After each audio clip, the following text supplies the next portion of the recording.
don't understand. What is that thing up in the sky? What is that thing? I haven't seen that in a while. Is that the sun?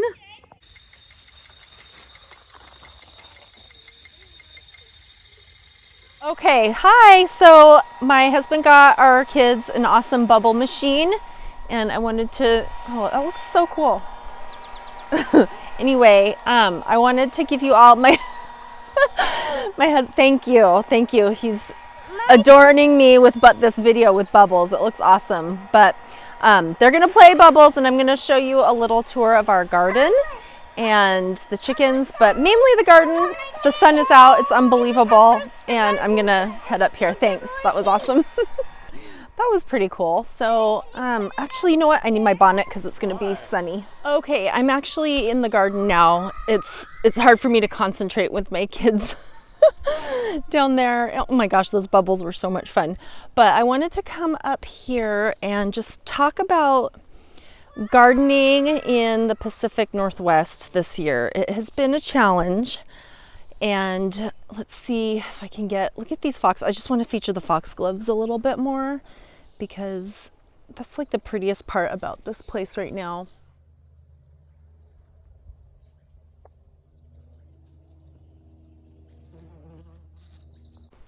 They're all over the place. And that has been the natural flower that has been a bloom right now. And usually they bloom a little earlier. So, you know, everything is late this year. Yes, the Pacific Northwest is known for being cloudy and rainy and everything, but usually we have quite a bit of sun, in my experience, starting in May.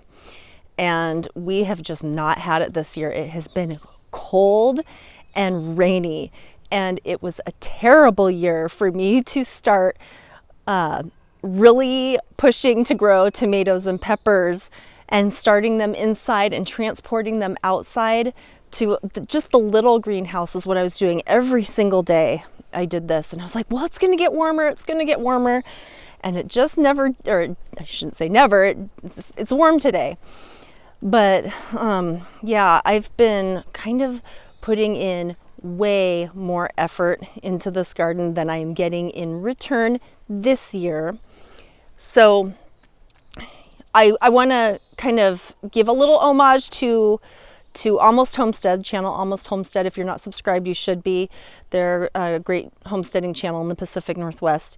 And their last video, I was inspired because he was kind of laying out the importance of having a polytunnel or a greenhouse here in the Pacific Northwest. I mean, most years I haven't needed one, but this year I needed one. And I have these three little kind of greenhouse things that I have, and they've worked out, but boy, would it have been helpful for me to have like a really legitimate big greenhouse. But going back to, you know, this year hasn't been working out as far as the garden all that great. I have these dreams of preserving all of the things that I'm growing and putting all my preserves in our root cellar that we're building, and it's not exactly working out that way. But you know, there are some things that are growing, and this is also a process. Right now I'm in the process of building up our soil. Most of the soil is great, but there are certain areas that it really does need help. And as you garden, it depletes the soil of what the plants need, and you need to replenish it. And so I'm doing pretty much a no-dig system here. I've laid down lots of cardboard, lots of straw all over, and there's sections that I'm doing, you know, I'm laying down the cardboard and straw while I'm gardening in the other areas. And the layout is going to be all different. This area as well, where we're gardening, is full of stumps and roots, but it just happens to be the part of the property that gets the absolute most sun. So that's another bit of frustration that I've had is, you know, we've had such a cold and rainy spring. It's almost now the first day of summer, and we have this tree line here first day of summer, the sun is going to start slowly going down back below the tree line. So very little sun. Hopefully my tomatoes and peppers will be prolific enough, and that would be great. Anyway, let me show you what's going on in some of these hoop houses and greenhouse things that I have. And let's show the things that are working so far. Okay, so we're in mid-June right now. I don't know the exact date, but you'll know by the date that I post this. I have basil and Muscovich tomatoes growing in here. I have most of them in pots, and I have 2 that are in the ground. And of course, I have removed the suckers from the plants. If ever, you know, for those of you who aren't aware, right there's an itty bitty sucker starting. You remove those because they deplete the plant of being able to grow more fruit. And I have some really awesome broadleaf, what's it called? Lettuce leaf basil. I love lettuce leaf basil. So some of them I'm going to keep for us, and then these here I'm going to try to sell down at the farm stand. Pole beans haven't even popped up, although I only planted those the other day.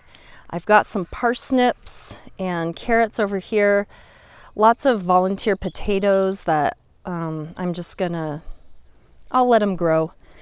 Over here was kind of a dud where you see those cloches, those little plastic things. That's where I have some cauliflower. They're so sad. The rabbits and slugs just pretty much took over there. Look at those pretty foxgloves. Let's go over here. I did have spinach here, but I've pretty much harvested it all. So I had some spinach. Got bunches of onions. I know I need to do a lot of weeding, and then once we get the wood chipper, we're gonna put wood chips on the paths. I have some herbs, catnip and sage. I have some mustards over there and there, and then a broccoli plant with a ugly plastic bottle over it because they're getting demolished, I tell you. Beets and carrots over in here. These beds are just a little sad, you know, but I think they will kick in pretty soon. So I'll look forward to sharing with you how everything is looking. I've got some bush beans growing here. This soil, like I said, I'm trying to build it up, so you'll see a lot of straw over in this section. I did this over in the section I just showed you last year, and I'm going to do more. I like adding straw to the paths and to the beds, just building up the soil. And I'll talk about building up soil in a minute after I show you the green zebra tomatoes. I'm now tying in the strings because these are indeterminate, and they will go up, up, up, up, up. I'm going to bring you up here. I'm going to climb up on this stump.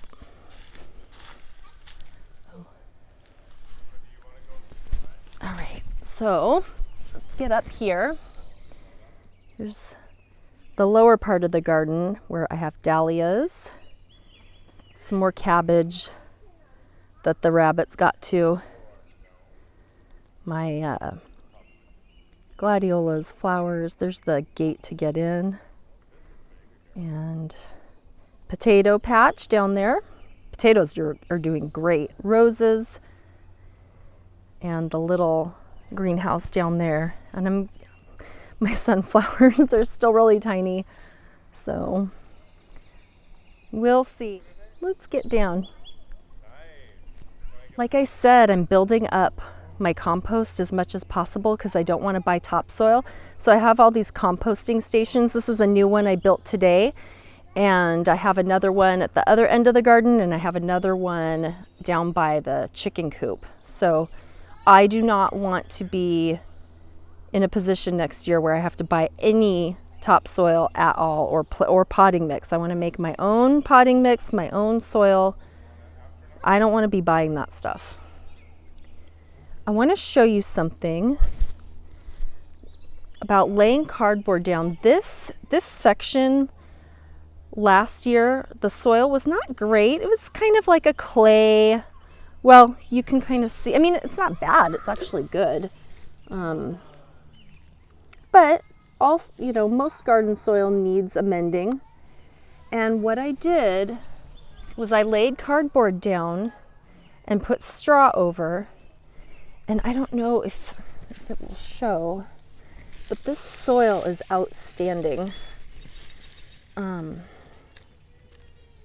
mean, it was excellent, excellent soil, full of worms. Oh my gosh, so full of worms. Let me see if I can find you any worms. Come on, wormies. Well, dig up any worms. This is where my potatoes are growing, but, well, they're in hiding right now. You want to see some worms? I'm going to take you up to the trail here, up to my upper garden compost. So let's go up here. It's kind of, I'm gonna have to go fast, but look at all these weeds. This is where the rabbits were getting in, so I stuffed some garden cloth in there. You know, just patching things up. There's some other areas where the rabbits were getting in. Old beer traps. I got lazy with my beer traps. Okay, so actually this compost here, I just put this over because I turned it a little bit today and I wanted to cover up my wormies. I want to show you my red wigglers. They're just the cutest little things. Oh my goodness. Here. Come on, I don't want to bother you too much. Oh, look at those. Hey buddies. Thank you for making such awesome compost.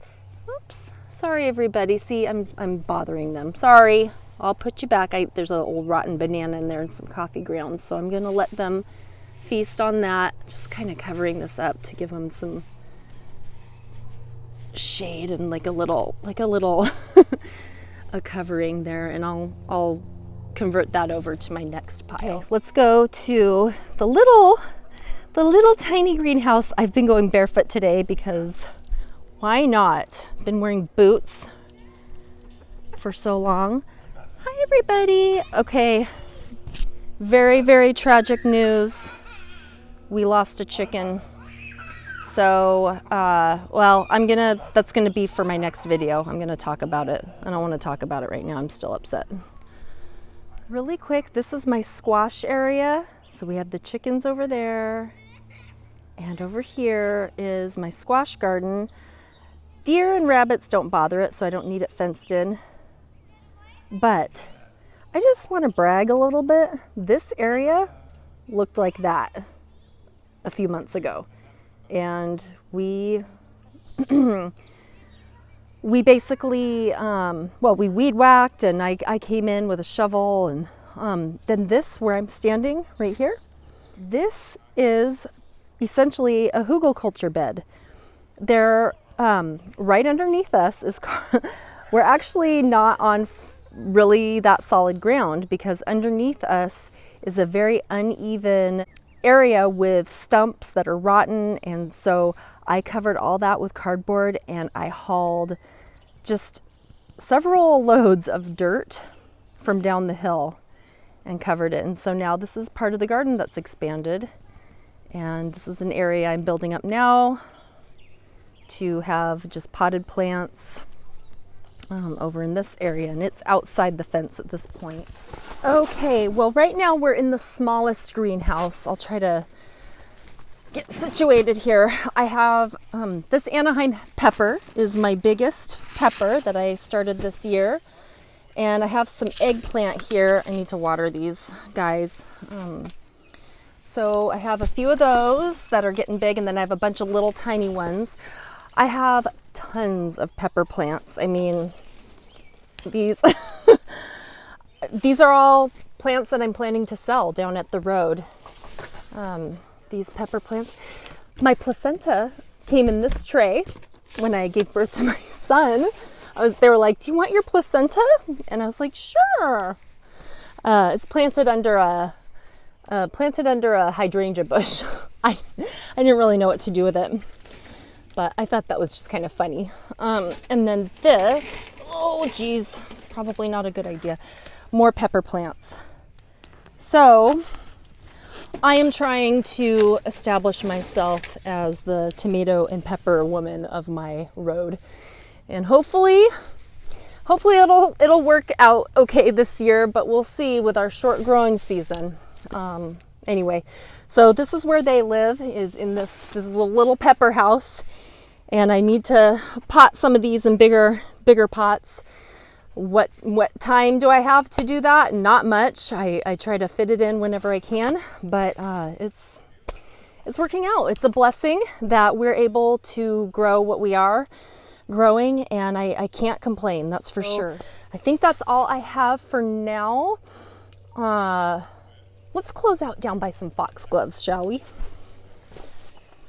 Okay, everybody, that's it for this video. I hope you enjoyed my little garden tour in the Pacific Northwest, and I hope that gave you a little bit of inspiration and encouragement. You know, I mean, it's always a learning process, and all your gardening fantasies don't necessarily come true in 1 or even 5 years. It takes a lot of time and patience. So yeah, it's definitely been a really good learning process for us.